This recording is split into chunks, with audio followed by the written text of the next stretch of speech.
تعرف على موعد مباراة الأهلي القادمة بعد الفوز على يانج أفريكانز بهدفين مقابل لا شيء. ولكن في البداية لا تنسوا أن تصلوا على خير البشر سيدنا محمد.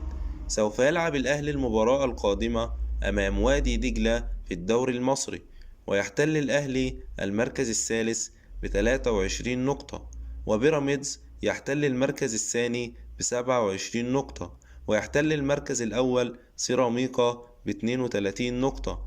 أما عن موعد المباراة ستكون يوم الثلاثاء القادم بإذن الله، الموافق 27/1 من الشهر الجاري، وتنطلق صافرة المباراة في تمام الساعة 5 مساء بتوقيت القاهرة على استاد القاهرة.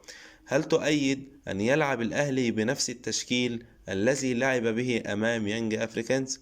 توقع نتيجة المباراة في التعليقات، وما تنساش تعمل متابعة ولايك. ودمتم في رعاية الله، والسلام عليكم ورحمة الله وبركاته.